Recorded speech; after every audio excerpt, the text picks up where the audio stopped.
जय Hind. My name is Anuj Kumar. Welcome to study topic. India China border एक ऐसा reason है जहां पर हमेशा टेंशंस बनी रहती हैं और उसके पीछे कारण है military deployment. Chinese military deployment और इंडियन मिलिट्री डिप्लॉयमेंट के कारण इस रीजन में हमेशा टेंशन बनी रहती है। और रिसेंटली एक न्यूज निकल के आई है from the Indian prime minister Narendra Modi. उनका कहना यह है इंडिया और चाइना के जो रिलेशन है वो हाईली सिग्निफिकेंट है और इनको रिस्टोर करना काफी ज्यादा जरूरी है। और ये स्टेटमेंट जब आई जब चाइना ने इंडिया के अरुणाचल प्रदेश के कुछ जगहों के नाम बदलकर अपने हिसाब से रख दिए थे। उसके बाद इंडिया के डिफेंस मिनिस्टर ने काफी कड़े शब्दों में इस बात का जवाब दिया, जिसके बाद चाइना कुछ समय के लिए शांत भी हो गया था। बट पीएम मोदी ने जो दोनों कंट्रीज के बीच में रिलेशन है उनको स्मूथ करने की बात की। इस चीज से रिलेटेड आर्टिकल आपको हर एक न्यूज़पेपर में देखने के लिए मिलेंगे। इवन व्हाट्सएप चैनल से भी इस चीज को शेयर किया जा रहा है।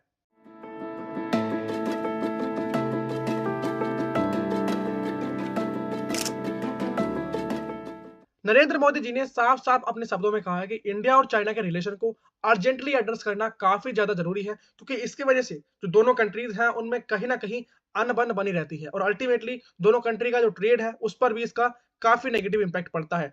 उसके बाद चाइना की तरफ से भी इसके ऊपर एक स्टेटमेंट आती है। उनका कहना था sound and stable ties serve common interest. Basically sound and stable एक इंग्लिश फ्रेज है जिसका मतलब है रिलायबल एंड डिपेंडेबल, यानी ऐसी चीज जिसपे हम डिपेंड कर सकते हैं। उस टाइप के रिलेशन को हम साउंड एंड स्टेबल रिलेशन कहते हैं। और इस चीज पर चाइना की तरफ से काफी बड़ी स्टेटमेंट आती है। कहते हैं कि कॉमन इंटरेस्ट के साथ साथ जो पीस और डेवलपमेंट है इस रीजन में वो बढ़ेगी। तो जो दोनों कंट्रीज के बीच में बायलैटरल इंटरेक्शन है उसमें भी राइज मिलेगा, क्योंकि बहुत लंबे समय से दोनों कंट्रीज के बायलैटरल इंटरेक्शन में काफी ज्यादा एबनॉर्मलिटी है बिकॉज ऑफ द डिस्प्यूट जो हमें बॉर्डर्स पे देखने के लिए मिलते हैं इंडिया और चाइना की वजह से। और उस चीज को अर्जेंटली एड्रेस करना काफी जरूरी है।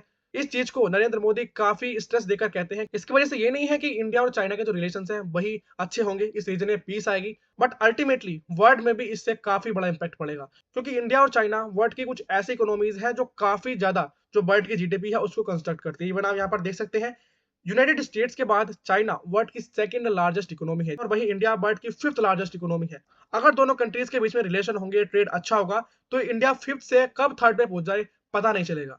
और हाँ, इस बात में कोई डाउट भी नहीं है, क्योंकि चाइना एक टाइम पर इंडिया का लार्जेस्ट ट्रेडिंग पार्टनर हुआ करता था। 2013 से लेकर 2018 तक चाइना इंडिया का लार्जेस्ट ट्रेडिंग पार्टनर रहा। जो दोनों कंट्रीज के बीच में टोटल ट्रेड है वो 104 यूएस बिलियन डॉलर के अप्रोक्स लाई करता है, जिसमें हम इंपोर्ट ज्यादा करते हैं, एक्सपोर्ट कम करते हैं।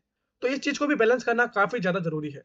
आपने 2020 का जो मिलिट्री कॉन्फ्लिक्ट हुआ था इंडिया और चाइना के बीच में उसके बारे में सुना होगा। उसके बाद जो दोनों कंट्रीज के बीच में रिलेशन है वो सीवियरली डिट्यूट हुए थे और ये आपको हर एक फील्ड में देखने के लिए मिलेगा एक्सेप्ट ट्रेड। ट्रेड एक ऐसी चीज थी जिसमें जो दोनों कंट्रीज है वो कंटिन्यूसली ट्रेड करते रहे, बट डिप्लोमेटिकली मिलिटरीली दोनों कंट्रीज के जो रिलेशंस हैं उसमें सेवियर चेंज देखने के लिए मिला था। क्योंकि गलवान वाली वाले इंसिडेंट में इंडिया के 20 सिपाही शहीद हो गए थे। हालांकि कुछ कैजुअलिटीज चाइना के सोल्जर्स में भी हुई थी, बट चाइना ने इस नंबर को स्पेसिफिक नहीं किया।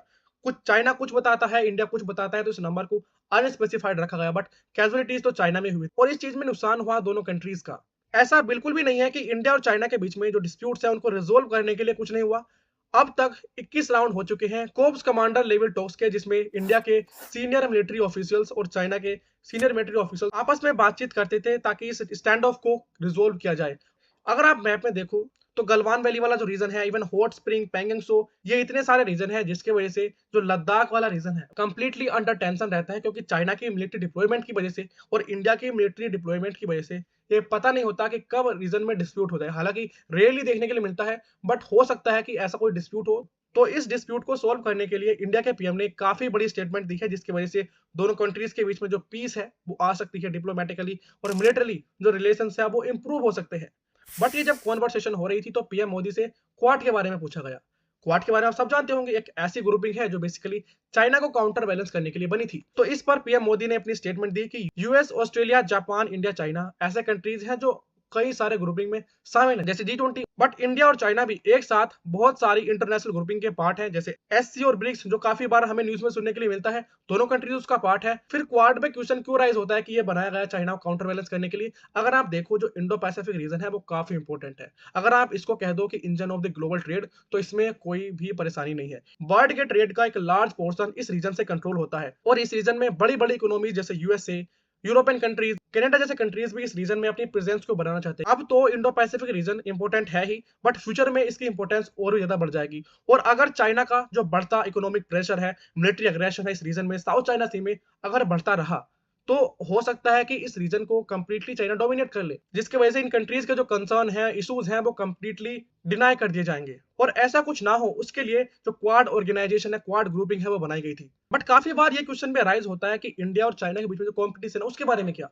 इंडिया और चाइना के बीच में जो कंपटीशन है वो बस इसलिए नहीं है क्योंकि इंडिया और चाइना compete कर रहे हैं, क्योंकि इसलिए भी है क्योंकि वर्ल्ड के लार्जेस्ट इकोनॉमीज भी इस चीज को प्रमोट करती हैं कि इंडिया और चाइना के बीच में जो कंपटीशन है वो और ज्यादा बढ़ना चाहिए। दोनों कंट्रीज के बीच में रेस लगी रहती है कि कौन फायर पावर इंडेक्स को डोमिनेट करेगा, कौन ग्लोबल जीडीपी में अपना सबसे बड़ा कंट्रीब्यूशन देगा। बट ये कोई बुरी बात नहीं है, इससे अल्टीमेटली दोनों कंट्रीज की जो मिलिट्री है, दोनों कंट्रीज का जो ट्रेड है, जो इकोनॉमी है, उसमें राइज होता है।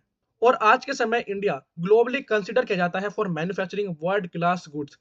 हालांकि चाइना भी वर्ल्ड की one of the largest manufacturing country है, बट इंडिया का जो एक इनिशिएटिव था मेक इन इंडिया, उसकी वजह से एक काफी बड़ा इजाफा हुआ है मैन्युफैक्चरिंग सेक्टर में इंडिया के, जिसकी वजह से बहुत सारे कंट्रीज की जो कंपनीज हैं वो अट्रैक्ट होती हैं टुवर्ड इंडिया, ताकि वो भी यहाँ पर मैन्युफैक्चरिंग कर सके, अपनी जो डेवलपमेंट है, अपना जो ग्रोथ है, उसको प्रमोट कर सके थ्रू इंडिया बाय मैन्युफैक्चरिंग।